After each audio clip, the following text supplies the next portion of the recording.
small republic, it grows into the greatest empire ever known, lasting for over 600 years. At its height, it stretches from London to Baghdad, projecting its power with the first professional army and creating the model of Western civilization. And yet, when the empire begins to falter, it collapses with shocking speed. It takes only 100 years for the imperial edifice of Rome to vanish like smoke, swept away by the barbarian invasions. How did it happen?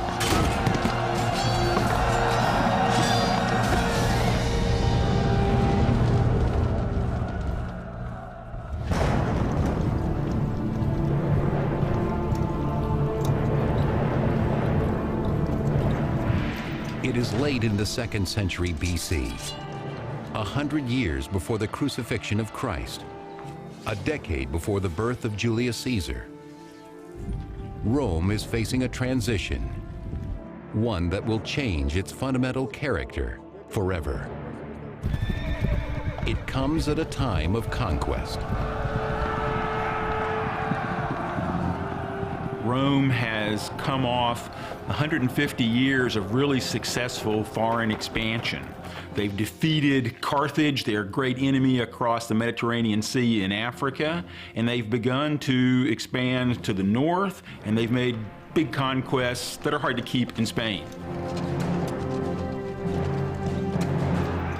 But even as the Romans are carving out their place in the world through brutal conquest, the Republic faces a cataclysmic event that will eventually force the Romans to abandon the rule of the Senate for the absolute dictatorship of an emperor. It begins with the First Barbarian War. By 113 BC, Rome has become master of the entire Mediterranean basin, but with new lands come new enemies. The Romans know that there are more people farther away, especially to the north, and that these people are, if anything, even more formidable than the armies they've defeated before, and they're worried about those people coming into Italy. Beyond the borders of Roman civilization, the soldiers face an unfamiliar breed of warrior. They call them barbarians, a word meaning foreign and crude. Anybody that didn't follow classical customs, speak classical languages, Latin or Greek, was considered to be very different, other, barbarian. And Rome simply regarded them as much less capable, much less civilized than themselves. Only the rugged Alpine mountain range keeps the northern barbarians at bay. The Alps mountain chain at the top of Italy is like the cork in the bottle that keeps the bad guys away from the Roman point of view, and the Romans don't control that cork. And so they know that it could pop out at any time and the enemy could come pouring into Italy, or at least that's their fear.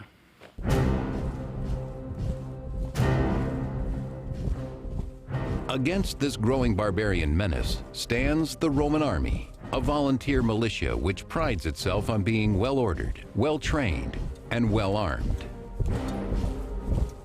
An individual Roman soldier would be wearing metal and leather armor, a helmet, something to protect his chest. All of this armor together could weigh as much as 60 or 70 pounds, half his body weight. The burden of Rome's expansion falls squarely on the shoulders of these battle-hardened men. But back in the capital, it's the wealthy government officials who reap the benefits. Rome is not an empire yet, but a republic, ruled by the Senate. At the top of the political ladder are two elected officers known as consuls. They were the highest civilian and military officials in Rome. Above all, their responsibility was to lead the army, because national security came first. But they were also, because of their tremendous prominence, very important in setting the agenda for politics, for legislation, for reform. Though the Roman Republic embraces democratic ideals, all men are not created equal. Soldiers may win the battles for Rome, but they dare not hope to achieve the position of consul. The highest office is reserved for members of Rome's most important families, like Gnaeus, Papirius, Carbo. A very small number of families dominated the elections to become consul. This is part of the belief that Rome really needed the kind of honor that came from a long, distinguished family history. Now, as Rome expands, this honor is no longer based on merit, but on money. What's happening in Rome is, as Rome conquers more territory, more wealth is going to flow into the city. And there's a sense that wealth is going to demoralize the citizen body and the aristocracy both. That as wealth becomes more and more powerful in Roman society, more and more enticing, that this is going to infiltrate its way into the political process. By spreading around his wealth, Carbo can buy his place as consul. In terms of campaigning, one of the things that you'll find as you go on later in the Republic is the system becomes extremely corrupt. You have people bestowing all sorts of largesse, any sort of little kind of gifts or remuneration in order to get your vote. But in the north, a dangerous new tribe, the Cimbri, is on the move. From their home in northern Europe, they journey south toward Roman territory. Completely uncivilized, the Cimbri radiate terror, according to the famous ancient biographer Plutarch. They were believed to be German tribes based on their great size, the light blue color of their eyes, and the fact that their name, Cimbri, is the German nickname for plunderers. Led by the great warlord Boiryx, the horde leaves a smoking trail of destruction in its wake. They were characteristic Iron Age peoples. We don't really know exactly what it is they were after. They may have been moving in order to attack and invade provinces that were becoming wealthy through trade with Rome. They may have simply been coming to seek their fortunes in what they perceived as a richer land near the Mediterranean. The Cimbri aren't the only ones lured by Rome's growing wealth. On the way south, two more barbarian tribes join them, the Teutones and Ambrones. The combined barbarian armies are heading straight for an alpine pass into Roman territory, guarded by the simple villagers of Noricum.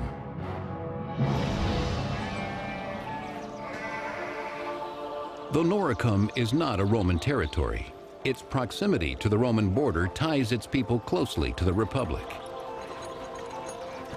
Noricum is the area that we would say today is essentially Austria. The people who live there are the Norici, and therefore the territory is named after them. The people there, the Norici, controlled the Alpine passes. Romans also rely on the Noricans for trade, as their skills working in precious metals and iron are well known. What the Noricans actually have available in the way of raw materials is gold, silver, and salt. Mineable salt in the Alps is a major industry. So the Romans truly needed large quantities of salt for preservative, and they had to have that. And they had to have it all the time. The Norican villages provide an irresistible target to the merciless Cimbri warriors. Hungry for loot, they are rapacious and heavily armed for the raid.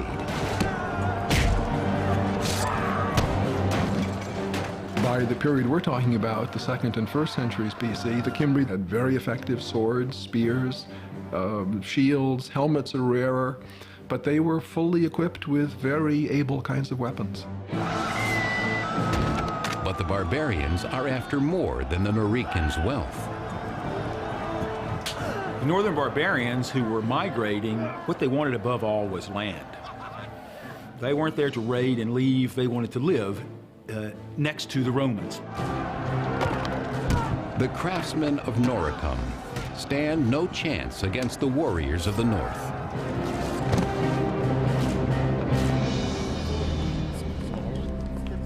The Noricans send an emissary to their allies in the Roman Senate, begging for help against the vicious Cimbri invaders.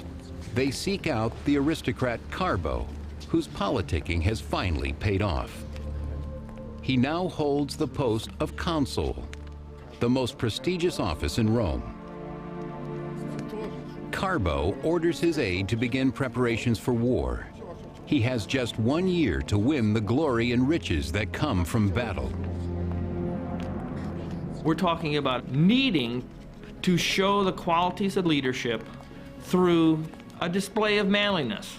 And a display of manliness meant success on the battlefield. Generals not only feathered the nest of themselves and their families, but of all their supporters. Carbo takes the challenge, leading his troops to Noricum. Despite an utter lack of experience in the ways of war, he is eager to prove that he is more than just a wealthy senator. He arrives in Noricum, backed by the men of the Roman army. After a century of victories, they exude confidence. The Cimbri claimed they didn't know that they were in territory that they shouldn't have been in. They sent ambassadors. The barbarians have never seen such a well-equipped and disciplined force. The warlord Boyrix tells Carbo his people only wish to return home peacefully. Carbo agrees to let them go. But there is little glory in a truce. The Roman general devises a plan to force the victory he so badly needs. Carbo pretended that he was going to negotiate, and then he sent his troops on a shortcut to attack the Cimbri before the ambassadors could get back, thinking that his sneak attack would work. Carbo's plan backfires. The Roman commander Carbo outfoxed this group called the Cimbri, but he did it in a way that smelled of disgrace. A few of the Cimbrian ambassadors survive to carry a tale of treachery back to the barbarian camp. Furious, the barbarians swear they will never leave until they exact bloody revenge.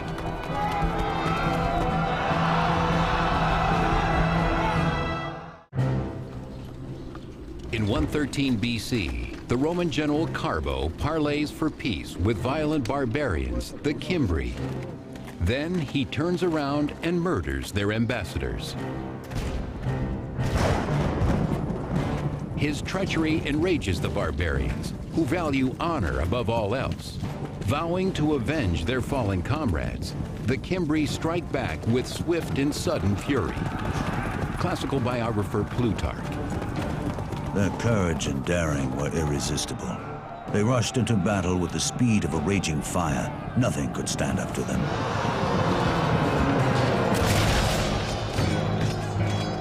Led by two warlords, Boyrix of the Cimbri and Tudabad of the Teutones, the barbarians advance in inexhaustible waves. The archaeology tells us that they had very good weapons, not inferior to Romans. It tells us that they had real military organization with infantry troops, with officer corps. So we can tell quite a bit. Certainly we can tell much more than the Romans seemed to understand until it was too late. Consul Carbo suddenly finds himself far from the comfort and privilege of Roman politics. Here, the language of power is spoken in steel and blood. As consul, chief war magistrate, he fails miserably. Because the chief war magistrate is only out there for a year, it's very frequently amateur hour out there on the field of battle. So you end up with very frequently inept leadership in a very important position, and on occasion results in disaster for the Romans. The battle for Noricum is such a disaster. The Romans were in the end saved from being pushed over the cliff into the hell of utter destruction only by a giant storm, lightning, thunder, and rain. Knocked from his horse, Carbo struggles to flee from the deadly chaos. He escapes the battle only to commit suicide, for he has disgraced himself and Rome in the eyes of the gods. God saved the Romans, but only just, and only after many, many had been killed. What did that mean? It meant the gods were unhappy at the way the Romans behaved. And yet the Romans cling to the notion that only the aristocrats can lead them to victory. The Romans believed that old meant good, new meant dangerous. So they, for their politicians and their leaders, they preferred people with a long, distinguished family history. Over the next decade, a string of nobles, all armed with more arrogance than skill, lead armies north to protect Rome's province in Gaul. They meet the barbarians at Tolosa, Bertigala, and finally Arausio, present-day Toulouse, Bordeaux, and Orange, France. In each instance, the barbarians completely rout Rome's heralded legions. The Romans had their particular formal ways of fighting. If we think of the beginning of the film Gladiator, that's a perfect representation of how Rome liked to fight. Take hours to set up everything in the battle order and then launch the attack. In contrast, the barbarians' counterattack is unpredictable and devastating to the Roman lines.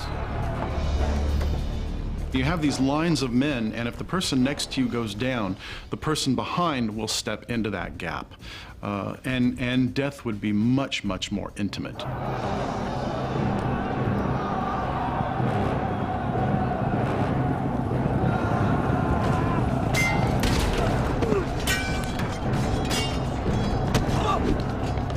The death toll is staggering. At Arausio alone, 80,000 Romans are massacred in a single afternoon. When an army lost its cohesiveness, then the men were literally like fish in a barrel to be picked off at leisure by the other side. So when a side has been defeated, then the victors, they just slaughter them one by one, with no danger to the people doing the slaughtering. It's not a battle anymore, it's a mass execution.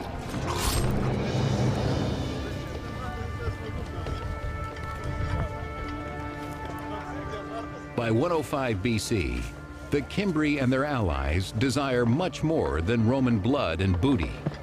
Some members of the clan want to set down roots.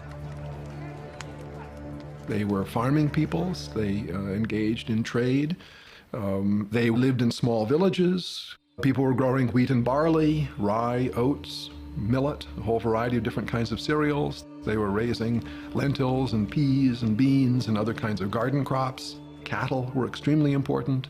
Pigs, sheep, and goat were all being raised. This new domesticity alarms the Romans. To their minds, the only thing more threatening than a barbarian warrior is a barbarian woman. The presence of women is a standard Roman way of communicating that this is an invasion for settlement. In other words, this is a group that's coming in to significantly alter the way we live, to threaten our basic values. If it's just a raid, it's just a bunch of teenage guys, we can deal with that. But see, when we throw women into the description, we have the migratory feature, and there it's a permanency. It requires a sterner and long-term solution. It requires a general who can beat the barbarians back once and for all. The hero Rome so desperately needs emerges on another hotly contested borderland, nearly 1,000 miles away, in Numidia, part of present-day Algeria. For 8 long years, the Romans have tasted only defeat here, until now. The name of their savior is Marius. With guts and cunning, he crushes the Numidian armies of the rogue king Jugurtha.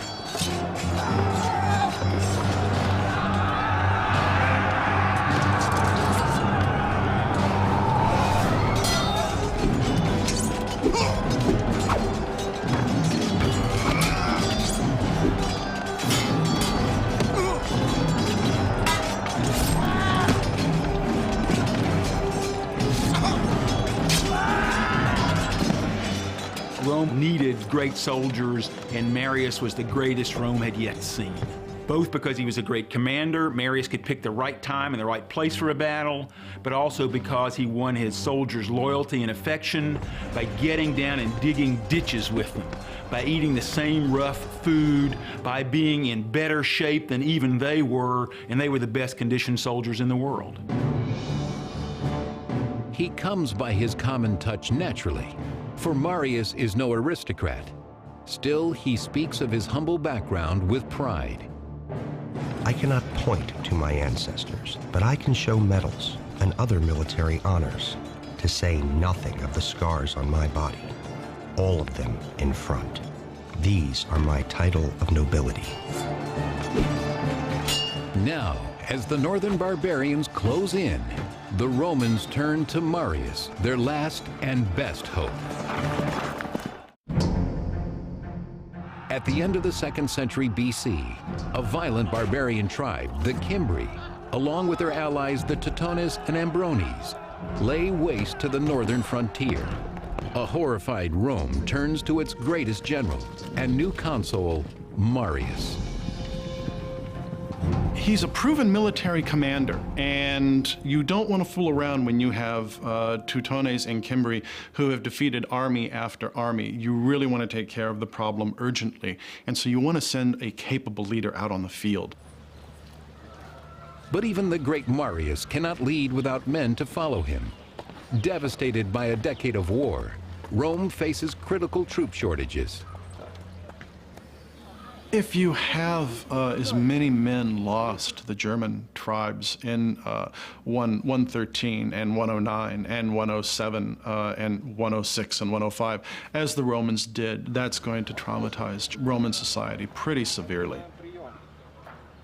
Despite a vigorous recruitment campaign, Marius cannot find enough qualified men, landholders who are willing to serve.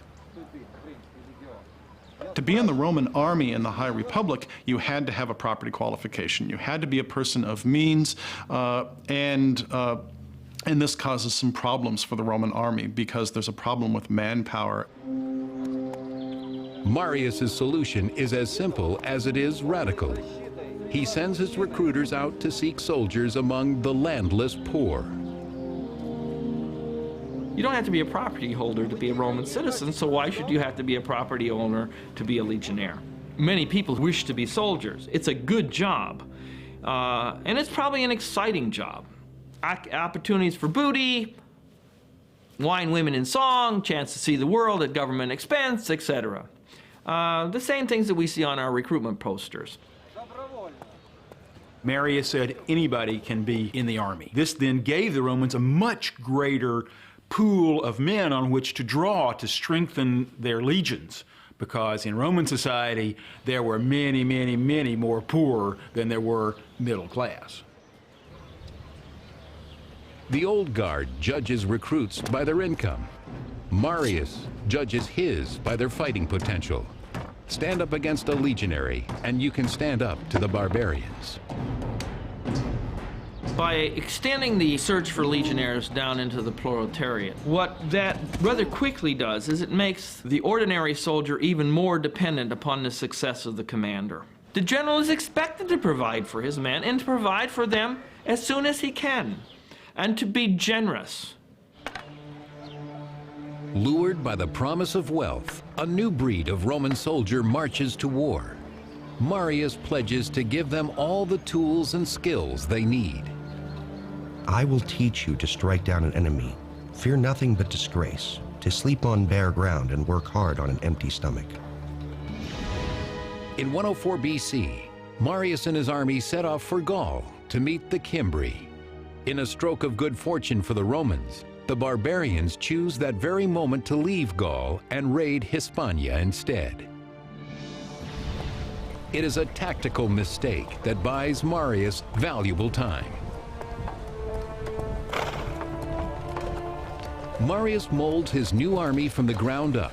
He not only hardens them to the rigors of a soldier's life, he makes them love it. Marius made lots of innovations in the army. For example, he gave each legion an eagle, a silver eagle as its standard. He trained his men to carry what they needed on campaign so they could move faster. But he weighed them down so much that they called themselves Marius's mules. Marius didn't need pack animals for his army to go on campaign. He already had his mules, and they only had 2 legs. But they were more effective. They were more flexible.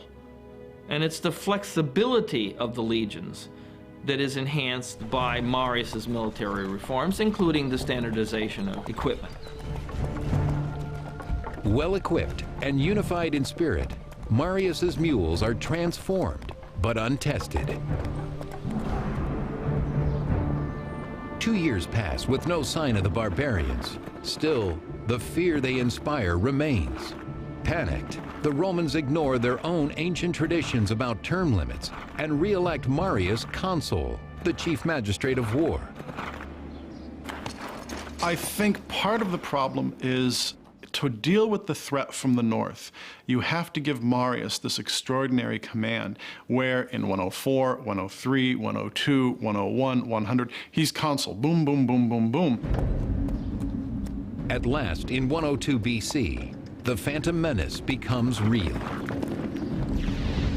The Cimbri, Teutones, and Ambrones sweep out of the north and west on a collision course with Rome. Marius builds a fortress near Arausio. He sends another army to guard Noricum. For above all else, the Alpine passes into Italy must be protected. Within weeks, half of the horde, the Teutones and Ambrones, swarm around Marius's fort, a terrifying sight according to Plutarch. Their numbers appeared to be infinite. They were hideous to look at. Their speech and their shouting were unlike anything that anyone had ever heard before. And yet Marius forces his men to look and learn. Marius was a brilliant military man. He understood the life and the thoughts and the psychology of a soldier. What Marius gave to the Roman Republic was confidence that Romans could defeat the fiercest barbarians in the world. The fortress holds. The Teutones and Ambrones cannot pass. 150,000 strong, they head south, seeking another Alpine pass. The Romans pursue them at a distance, in no hurry to engage till the right time and place. For Marius has already picked out the perfect battlefield, where he will at last unleash the power of his unconventional army. In 102 BC, hundreds of thousands of barbarians swarm towards Italy. The great Roman general Marius pursues the Teutones and the Ambrones as they seek a pass over the Alps. He moves his troops from his fortress at Arausio to Aquae Sextiae, modern-day Aix-en-Provence, France. There, Marius orders his men to set up camp. He chooses his position carefully. The Roman camp is a singular military piece of machinery. It would preferably be on high ground in order to see any kind of enemy maneuvers. It's going to be laid out on a grid pattern. You're going to surround it with a deep ditch, and you're going to have a rampart dug heaped up above that ditch, what's known as an ager, and everyone would have their place. There is one more feature that most camps have, but this particular camp is lacking. Classical biographer Plutarch.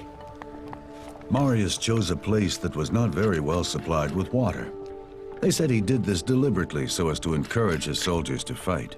When people complained they were thirsty, Marius pointed to a river running close by the barbarian camp. "There is some drinking water for you," he said, "but you have to pay for it with blood." On the banks of the Rhone River, settled side by side in two great camps, the Ambrones and Teutones have plenty of fresh drinking water. Confident that the Romans are no match for them, the Ambrones lose themselves in feasting and making merry. The Romans, especially the ordinary soldiers, were afraid of the northern barbarians, the ones from the farthest north, from the coldest climates. Tough climates made for tough men. They were much bigger than the Romans, they were much louder than the Romans, and from the Roman point of view, they were smelly. Not because they didn't bathe, they probably bathed more than the Roman soldiers, but they used, shall we say, a different cologne, bear fat. The Romans were used to the scent of olive oil. They never suspect the danger lurking in the forest as a small but desperate contingent of Marius's troops creep up on the barbarian camp. Roman soldiers were always afraid because they weren't fools. They knew that they were going to be in danger of being killed just as easily as the enemy, because Roman soldiers didn't do their real killing from a distance.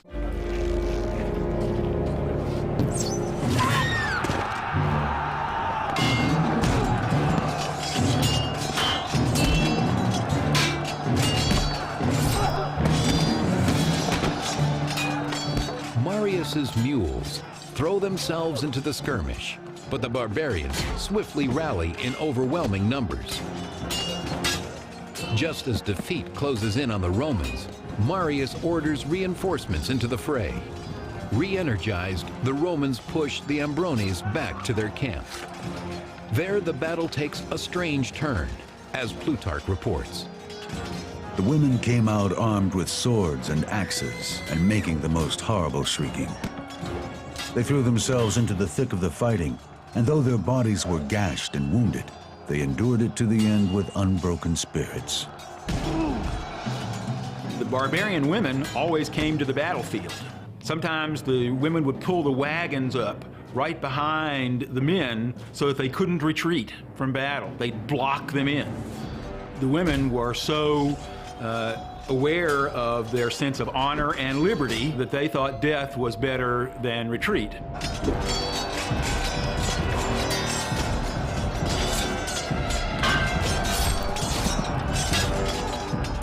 The Romans thought that these women were unbelievably brave, unbelievably courageous. They thought these barbarians were the ultimate risk takers. By bringing their family to the battlefield, they're putting everything on that one roll of the dice. We win or we die, and that means all of us, men, women, children, babies.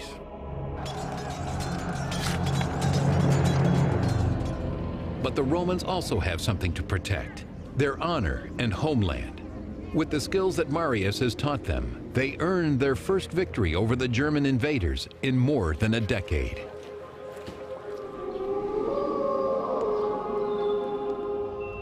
Back at camp, Marius prepares for the revenge attack that will certainly be launched by Teutobod, king of the Teutones.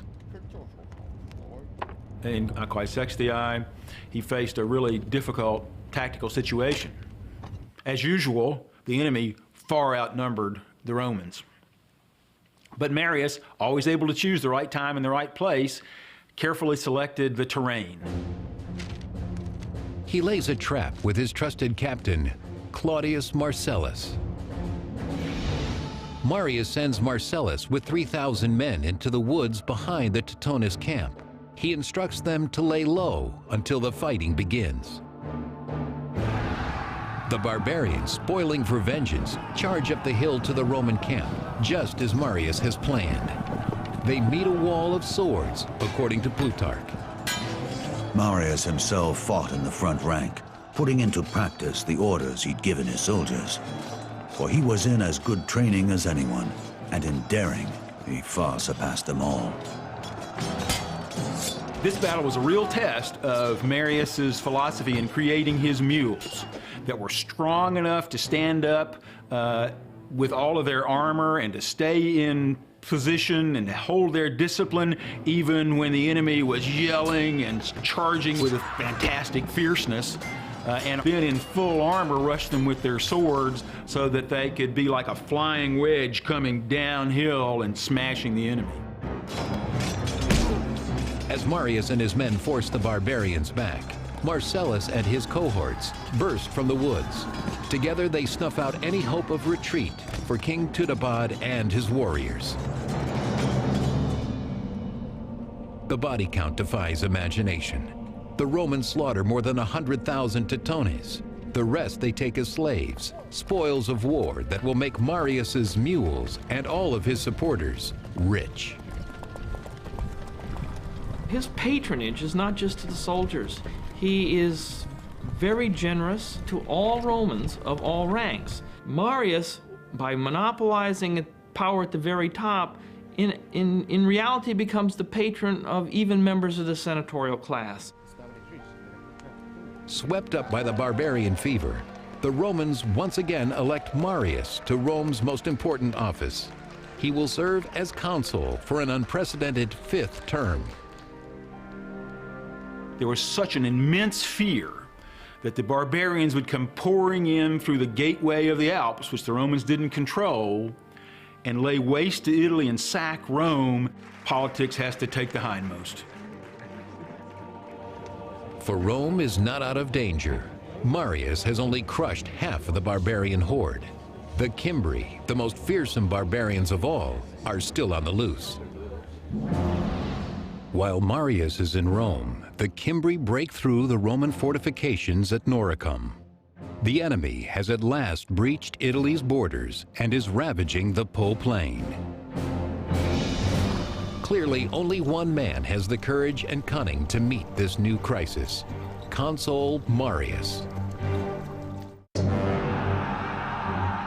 In 102 BC, Marius's mules massacre the violent barbarian tribe, the Teutones, in southern Gaul, destroying half of the barbarian force. But the terrifying Cimbri tribe slips through the Austrian Alps. From Rome, Marius rushes north to the Po Plain, vowing to eliminate the barbarians once and for all. When Marius arrives in the Roman camp, the Cimbri send him an envoy. They come not to attack, but to make demands. The Cimbri come to him and say, "We want land. That's what we want. We don't want to fight. We want land just like the land you gave our neighboring tribe there across the mountains in France."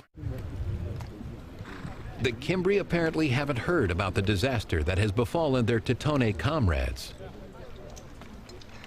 So Marius, with a crooked smile on his face, a smirk maybe, says to them, "Oh, you don't have to worry. Your brothers, they already have their land. We'd be happy to give the same land to you," meaning your graves in the earth. In disbelief, the Cimbri demand proof, according to Plutarch. Marius mocked, "But your friend is right here. Please don't go without saying hello to him." And he ordered Tudobad, king of the Teutones, to be brought forward in chains. Marius will cut no deal with the Cimbri. Their envoy leaves, swearing to take revenge for their fallen allies. Despite Marius's recent victory over the barbarians, the Romans are still vastly outnumbered by the fierce northern warriors. With battle looming, the great general calls for an animal sacrifice. The Romans would always have a sacrifice before going into battle to see if the gods would send them the message, "There's nothing wrong with your plan." It didn't guarantee victory, but it meant you had a chance. And the Romans took that very seriously. The Romans' faith is their only shield in the face of overwhelming odds. By the end of tomorrow, a tidal wave of blood will flow. Whose blood remains in the hands of the gods? Marius searches the goat entrails for a sign and finds that the heavens are with him.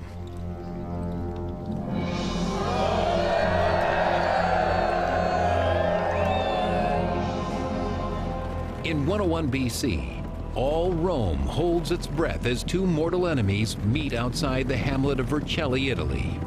15,000 strong, the Cimbri cavalry rides onto the field of battle. Right behind them come the fearsome infantry, like a cloud of locusts on the move. As the Roman line is set, Marius makes a final appeal to the gods. Classical biographer Plutarch. Marius washed his hands and, lifting them up to heaven, vowed to make a sacrifice of 100 beasts should victory be his. Altogether, the Romans number a little more than 50,000 men. They face at least twice as many Cimbri. It's the Romans' worst nightmare, but Marius outsmarts the enemy. He gets his troops in position first, so that the sun will rise behind the Roman soldiers. When the sun gets to its full power, it reflects off the Romans' shiny armor, and the barbarians think that the sky is on fire, like the gods have sent lightning bolts to help their enemies. Sensing the Cimbri's sudden anxiety, the Romans attack.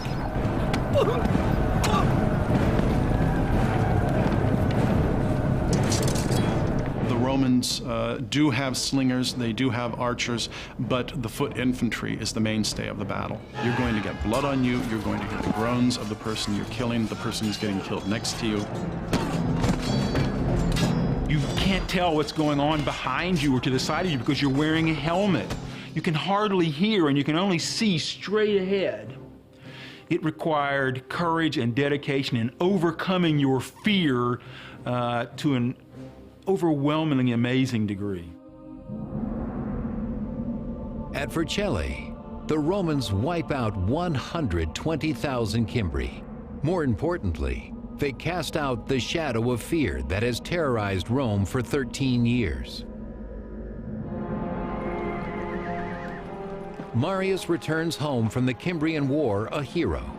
Adoring crowds hail him as the savior of Rome, despite their own long-standing rule that no one should serve consecutive consulships. They clamor for him to once again run for consul.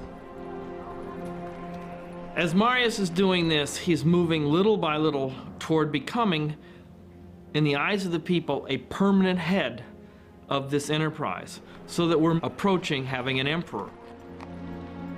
It is exactly what the aristocracy has worried about all along. Now that the barbarian danger has passed, many nobles are openly hostile to Marius. To stay in power, Marius must find support elsewhere. He seeks out corrupt politicians whose tools include bribery and murder. As a politician, Marius was not good at choosing who should be his allies.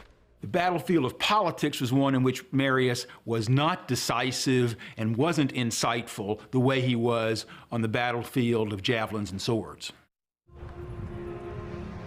Jealous of other rising military stars, Marius orders the assassination of many of his rivals.